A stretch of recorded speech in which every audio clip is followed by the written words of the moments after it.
Greetings, my guzzlers. Been a little while.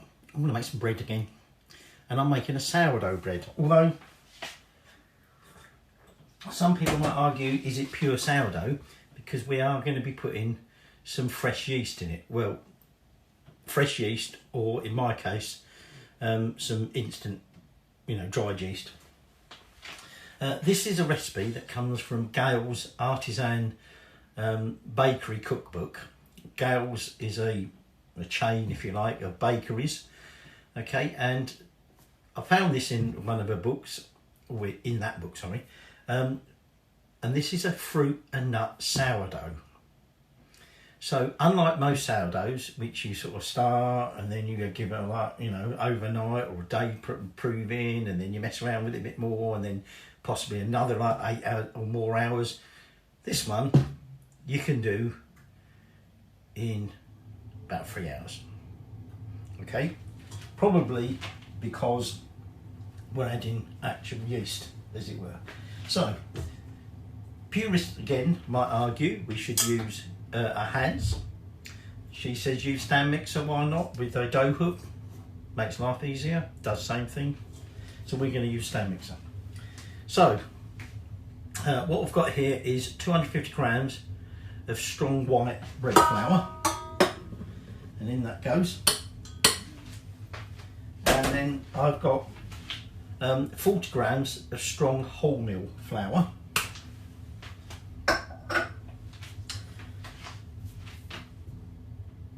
and that's all my flour. Now we are going to be adding some fruit and nut once we've got our main dough mixed. So I've got here walnut halves. I have broke some of them up, apart from that one, into like quarters, if you like. She says use halves, but I do think it might be a bit chunky, but who cares. Excuse me, so I've got 120 grams of them. And then I've got 120 grams of sultanas. Now these have been soaking for 15 minutes in boiling water, and then I've strained them and squeezed them to get the most of the moisture out. Okay, because the moisture is going to come from 200 mils of iced water. So back to our yeasts. In here I've got a fairly active, in fact I clean everything up because it bubbled over when I fed it last night, so that it'd be nice and active. And I've got 150 grams of my sourdough starter. I'm going to have to replenish my starter. It's over there behind me. So in that goes, and it wants to get in there. Tipping it out into here, knocked it back, it was like, and then like I say, I've got some fresh yeast. If you've got fresh yeast, use that 5 grams. I'm using some active yeast that has been soaking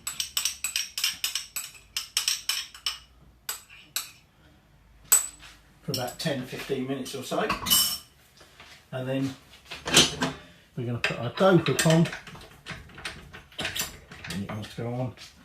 We're going to add 200 mils of iced cold water. I was a bit intrigued by that because I thought, well, surely we wanted some warmth still left in it. Well, we don't want to chill it, but I don't know who's to argue with Gail. And then we just set this. Set this onto low.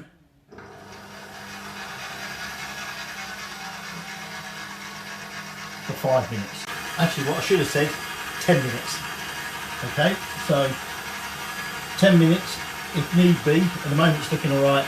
I might just stop it, clear it off the dough hook, and get it restarted, but it appears to be mixed in okay. Okay, so that's had 10 minutes. So now what we're going to do is I'm just going to lift that up. We're now just going to sprinkle in those squeeze dry sultanas and the walnut halves, and finally 1.5 teaspoons of sea salt. These are half teaspoons I'm putting in. And now we're going to continue to mix that in there for another 5 minutes. And it is 5 minutes this time. So that's that final mix done. And so what we're going to do now, this will be the end of the stand mixer. We're now going to just remove that dough from the dough hook.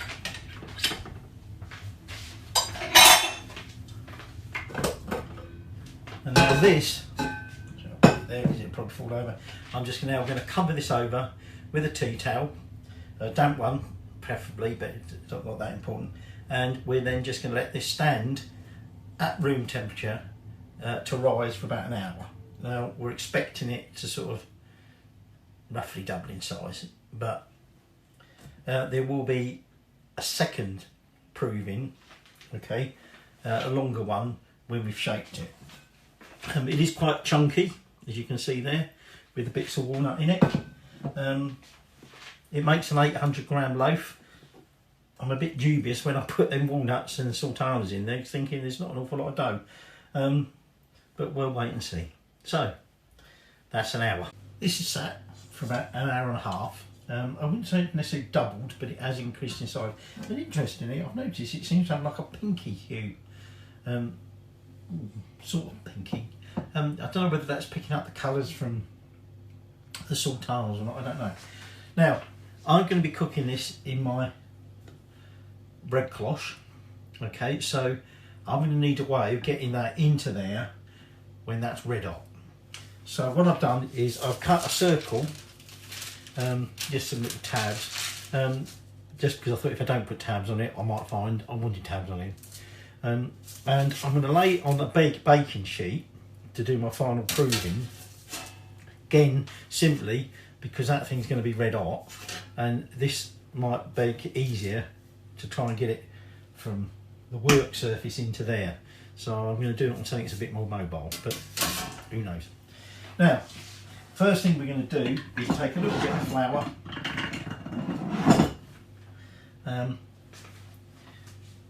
I'm also just going to lightly flour that sheet.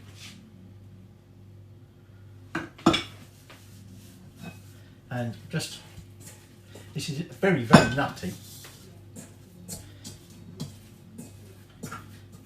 You'll see in a second. So I'm just going to tip this out onto that floured surface. And that's just about most of it out. And all we want to do, like I say, it doesn't look quite right to me. There seems to be far too many nuts in it. But who knows, we'll wait and see when we cook it.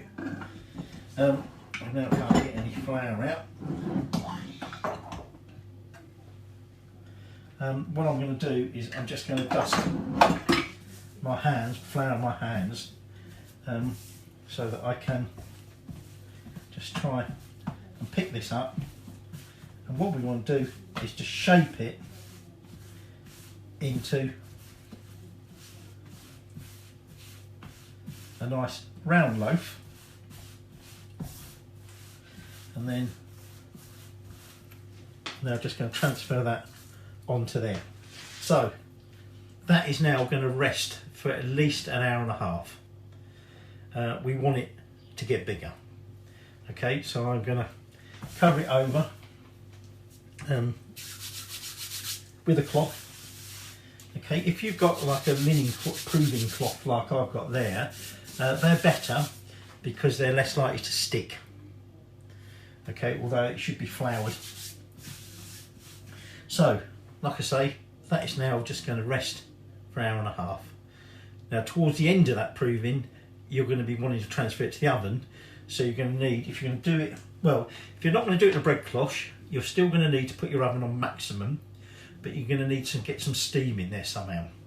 So whether you do that by putting a dish of boiling water in the bottom, or in the case of Gail's book, she talks about putting in a lot of ice cubes, about 20 ice cubes.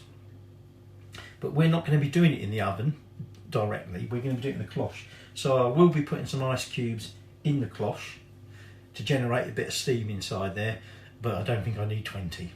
So I'm just going to clean up this mess a little bit and let that run. Ready now to transfer it to the cloche. Now the cloche is still in the oven, okay, which is on its max.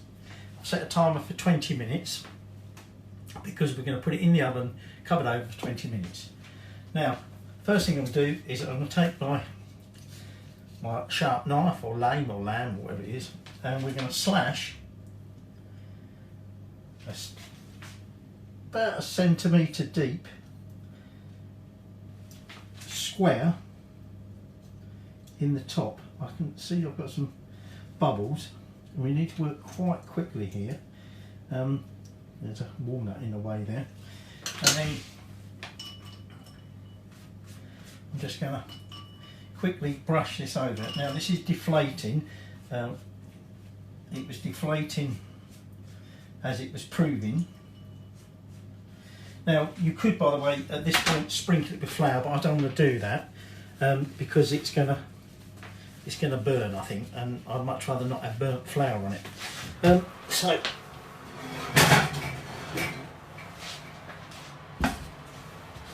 out comes the cloche.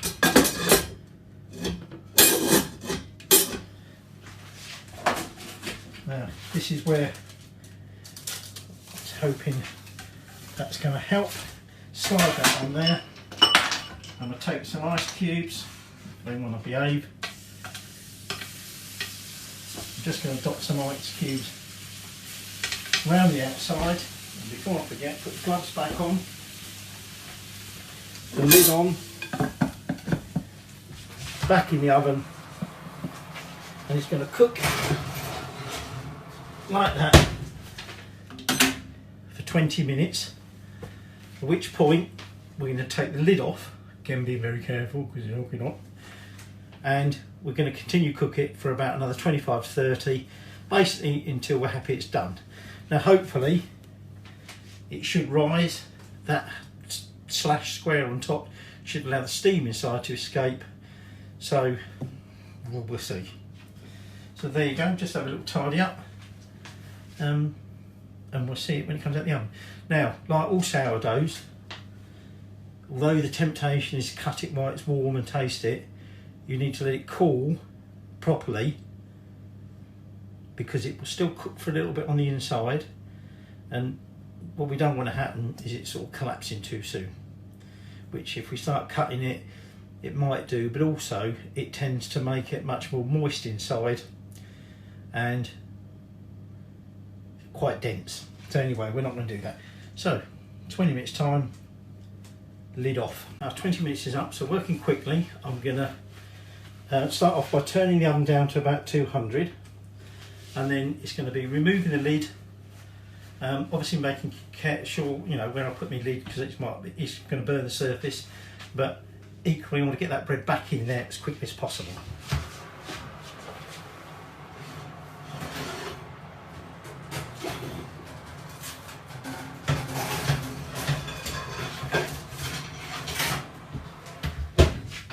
Right, so just being very careful, don't touch that.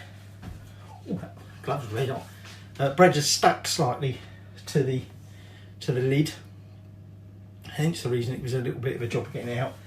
A bit smoky in my oven, so I'll start that off. It's already looking quite golden on top, which I'm a little bit surprised about, but just shows you what that was. But what we're going to do is I'll put the timer on for 25 minutes. You might have noticed my timer switch. A new timer turned up during the first bit of cooking. I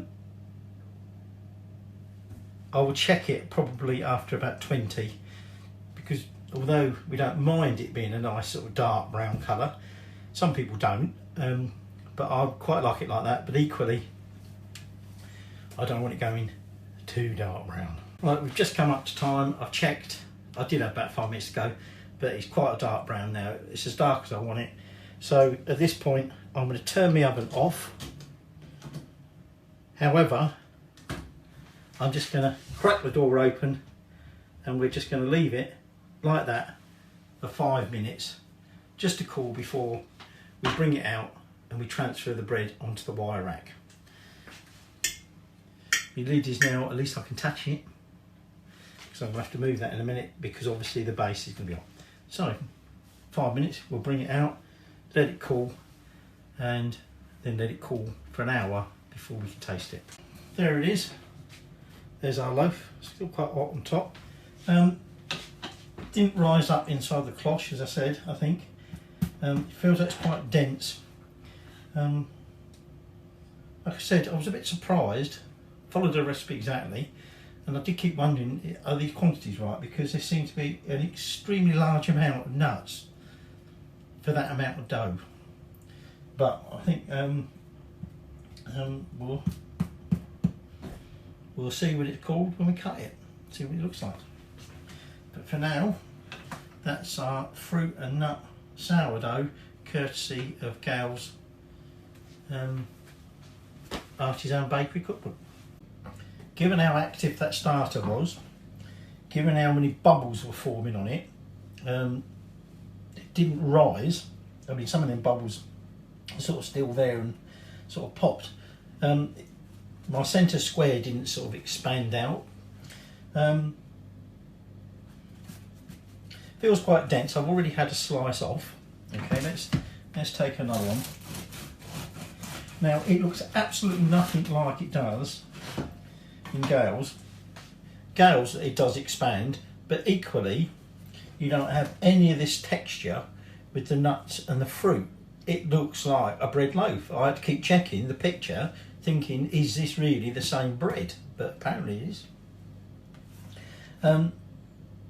Like I said, I don't know whether the quantities were wrong or whether you were meant to sort of chopped up the walnuts. I triple checked and it just said use walnut halves. Didn't say anything about chopping them up. Because it seemed absolutely packed with nuts. Perhaps not quite so obvious in this, but if you look at it, there's certainly plenty of fruit. You can see nuts. There's there, and there. Okay, it is tasty because I had the crust bit. But let's try this bit. Them sultanas come across very strongly. It's very fruity. I think we get a bit of nut in that bit. In that bit.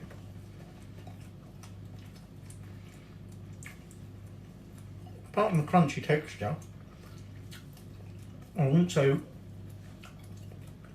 you get a lot from the walnuts. It is very overpowered by them sultanas. But it is what it says it is. It is a fruit and nut. You don't really get any sourness, but again, I think that's because of the sweetness of the sultanas. Totally sort of obliterate any sour sort of that you might get from the sourdough. You can see how, like I said to you when the dough was proving, how the colour has changed, and it certainly has there.